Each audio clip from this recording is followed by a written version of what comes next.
Hello everyone and welcome back to the channel. It's me, Antonio, back with another video today. So yeah, it's been a few days, man. It's been a while. Sometimes you gotta disconnect from the social media, all these different platforms, especially Facebook, Facebook, Twitter, YouTube. Sometimes you have to unfollow or subscribe from different triggering platforms or news outlets or things like that. Even sometimes the things that you like to do, like read tarot or watch documentaries, sometimes you can get engrossed in so much information that it puts you in a stagnant energy, and you just have to get out and flow, man. Sometimes you have to turn some of this stuff off. So sometimes technology is good. It's good for what it's worth. You want to take things at face value and not make them your whole life. But yeah, so it's been a few days. It shouldn't really be that. I try to rationalize it in my head, and I try to think to myself like it shouldn't be so weird for a person to not be on social media for a day or two or 72 hours. I mean, it's kind of weird because when you know someone's on online or on the interwebs all the time, you don't see their online presence. It causes you to have second thoughts about where this person is, or what they could be doing, how they're living their life, things like that. If you're those types of those people, let's all be positive. You guys do some stalking online when you want to know somebody. You go on their social media, try to find anything. You might Google that person's entire name just to see what comes up on online. So, transparency is going to be there whether we want to or not. You got to remember these cell phones and these vaccinations and all this stuff is it's part of a system of control. You can't really escape it. You're going to have to take part in, the system at some point. It is what it is. Your credit cards, your EBT cards, or any type of card that you use to swipe at any restaurant or grocery store, it leaves a digital footprint. So, you're going from state to state, whatever it may be, your driver's license, your ID, your debit card, your passport, your picture, all these things leave a digital footprint of who you are. So there's no way to escape it or not take part in the system. I happen to think that I'm too old. I'm 34 years old to be trying to take a corona vaccine. There's a time and there's a place for, these different things. I've taken certain vaccinations that when I was a child and things like that, which I have my opinions on those. I learned that certain vaccinations can cause autoimmune illnesses to pop up on you at some point in your life. So that's another one of my hypotheses that I'm working on right now regarding my liver transplant that I had to have 17 years ago. But these kids born at the later end of 2020, they may need the corona vaccine to help them live through the next 100 years, but I don't need the corona vaccine. I'm a holistic practitioner, herbal medicine. I eat a lot of fruits and vegetables. I drink a lot of soups and teas. Do supplements every now and then, but I'm more into learning about different herbs and things like that. And there's certain foods, there's certain fruits and vegetables, there's certain animals that you can eat to help balance you out. Potatoes come from the earth, so never let anyone tell you that potatoes are bad from you. So when you're grounded, when you want to ground yourself, you need to eat something from the earth. You need potatoes. When you need to cleanse yourself, you need to do what? You need to drink water.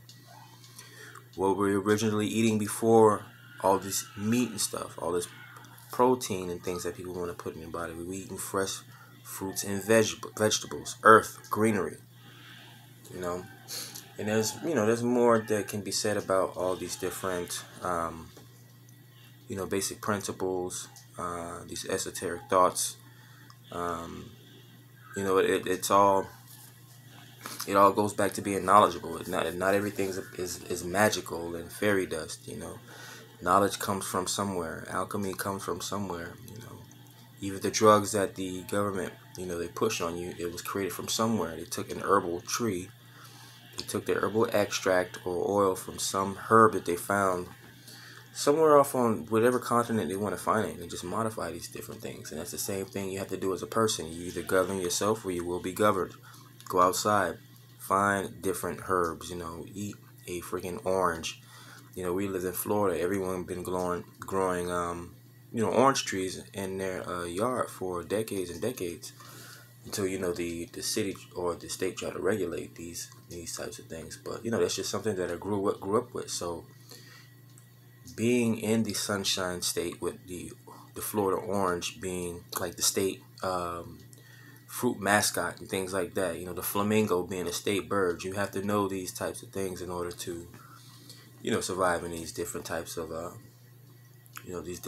situations. Again, we're going into the age of Aquarius, stepping right into it. We're going into the age of knowing. So we're leaning more towards knowledge and things that you have to know, not necessarily things about how you feel, or those different types of things. We're entering more into a thoughtful age of eccentric thought patterns, generating new ideas, cultivating things like that.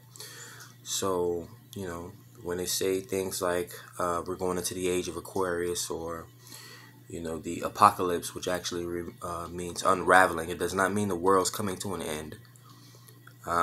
We're just moving into different energies, different vibrational frequencies and wave patterns, things that you want to pay attention to, sounds that you've never heard before, images that you've never seen before, colors that you've never experienced before, just different things that you have not experienced before. Just like when you're a baby and there are certain things you are not able to experience.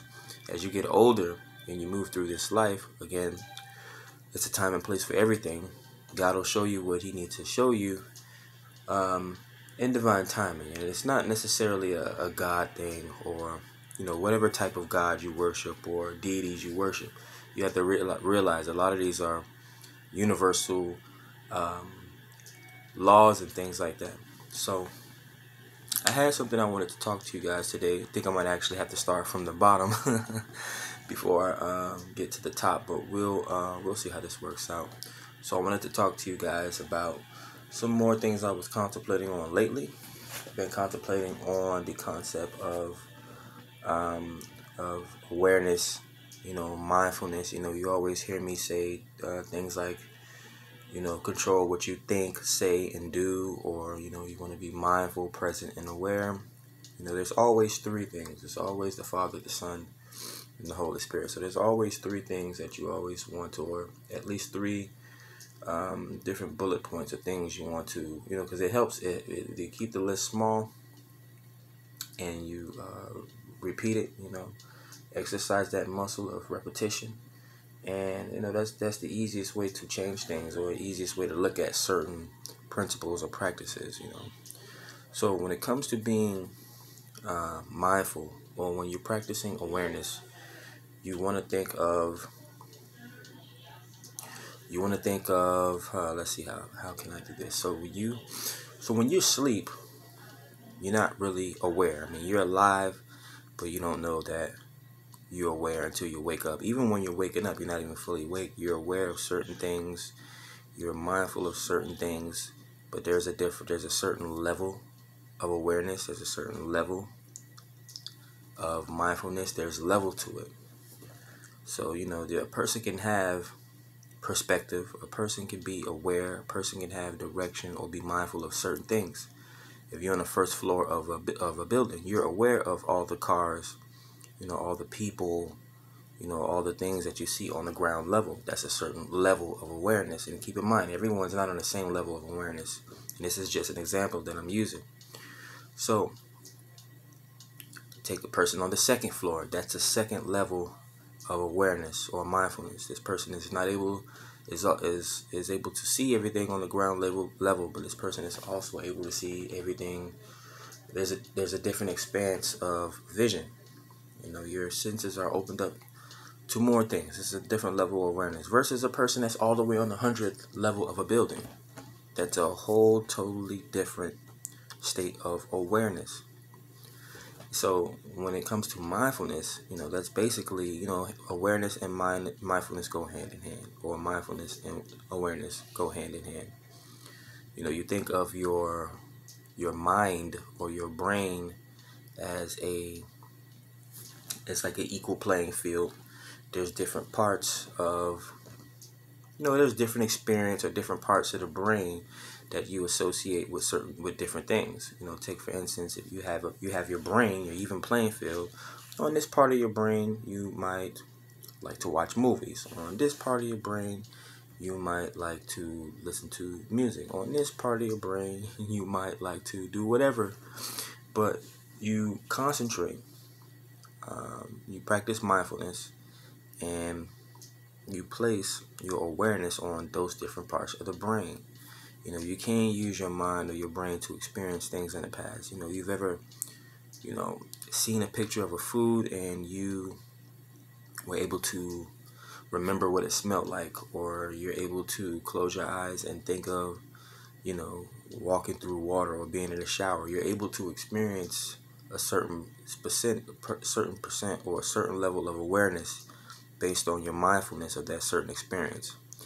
So I realize I'm talking a lot and I'm going deep into the subject of mindfulness and awareness because I want people to not only just, walk around saying these things like it's something fancy, like, soulmate and positivity and entanglements. And I want people to actually know what they're talking about. I want people to actually experience, not only walk the walk, but talk the talk. It's not about saying fancy words. You have to know where these principles and these things come from. Do people even still look up words in a dictionary nowadays, and everyone's walking around with cell phones? We're not doing that. You're walking around saying fancy things like words are spells and words are power and knowledge is power, but no one really is getting the idea or getting anywhere. That's why there's been groups that's been practicing these things for years, but they've been doing nothing. There's been a small handful of them, but these people are not getting anywhere with these thoughts, these ideas, and these patterns because all they're doing is focusing on, who can talk the best, who can sound the best, fancy wordplay. That's second nature to us. But so that's all I wanted to talk to you guys today about. Awareness or mindfulness. You definitely want to be mindful at all time, but you also have to remember there's different levels of awareness. You have a different awareness than your pet cat or dog. You have a different awareness of the person that's sitting next to you. You have a different awareness than the CEO of $1 billion company that you never met before. There's different levels of awareness. So I also wanted to talk about what's you. This next two things will probably go hand in hand. So when it comes to being you, or when you know yourself, or when you're going through your spiritual development, you realize that there's certain things about you. There's certain habits that you partake in. There's certain mindsets that you start to let go, encounter, or absorb. It's good to always keep an open mind and learn new things. So I wanted to pose a question. What is actually yours? Like, everyone has a destiny or a pathway in life. What's actually your destiny? Or what's your pathway, your path in life that you have to walk? And can people steal that destiny from you? So, I'm just thinking to myself, everyone is on this planet for a reason. You couldn't be on this planet for no reason, or you couldn't be on this planet by yourself, because what would the point of being on this planet by yourself or being on this planet for no reason be? And if someone distracts you from your destiny, or someone steals your destiny from you, whether it's internet property or whatever type of ideas or whatever type of, artistic expression that you put out, whether in physical form or on the internet, or even just, some ideas that you may have brewing around in your subconscious. Are people able to steal, ideas from you? Are people able to steal your destiny from you? So those are the type of things I want you to think about. in the back of your mind, in your subconscious. So when you think about other people stealing your property from you, or your intellectual ideas, or trying to steal your destiny away from you, no matter what it is, because you can have a simple idea like the rich broke concept. You can let that go. There's a million other ideas. You have the human mind. The cell phone that you're looking at is not the most powerful thing in human existence, or that was created by man. The human brain, which is a million times more powerful than a cell phone, is able to produce so many ideas that people can't even keep count of them or write them down. Hence why I don't like writing down notes. I like to experience life, let my mind wander. I spent too many years writing down notes and spelling and reading and writing. So you're not looking at a man that does not know how to read, write, or spell. So putting that into context, I can create a million ideas. I've put out music, I've put out board games, card games. I have people coming to me to help them put out different ideas, things like that. So a lot of the things that I'm seeing online are in fact, or indeed, ideas. Like putting together special calendars and things like that, or writing books and different side projects and things like that, putting movies together. There's nothing new under the sun. I didn't come up with these ideas, so I can't say that people are stealing or taking these ideas or my destiny away from me. Just like somebody else may feel like, I read this book and on line 22 of this page 13, I see my idea. Life doesn't work like that. But people have a special thumbprint, just like your voice. Your voice is unique to you. Your voice has a voice print. Your blood has your DNA in it. That is your soul print. Your thumb has a thumbprint on it. That is your thumbprint. So when it comes to putting things out in the ether, or developing things and putting them out there, your voice, once your voice leaves your body, is that still your property? Once you write something down and it's out of your brain, is that still your property? If you're stomping on the ground or you're creating some type of music, is that your noise? So you take just those 3 examples alone and contemplate that. Once you say something or you speak something and it leaves your body, is that still your property? Some people would say yes, some people would say no. You breathe out oxygen. You breathe in oxygen and you breathe out carbon dioxide. Once you breathe out that breathe in that oxygen, it becomes part of you. Your body mutes it, takes what it needs out of that oxygen, and you breathe out that carbon dioxide or those toxins that were once a part of you. We know nature does its thing. Trees absorb, the bad particles, the carbon dioxide, the carbon monoxide in the air, recycles it, and disperses it into oxygen, and we breathe that oxygen back in. Again, it's oneness. It's the big circle of life. Everything is connected. So even if your voice leaves your body, it's still a part of you. It's going to travel to, other people's ears and things like that. It can be recorded. It's still a part of you. When you write something down, the words that you express or the numbers you write, those are still a part of you. At the end of the day, you're sharing it with the world. Even blood, when you bleed. So were you telling me when you bleed, and once that drop of blood leaves your body, that's not you anymore? That's not a part of you? That's still a part of you.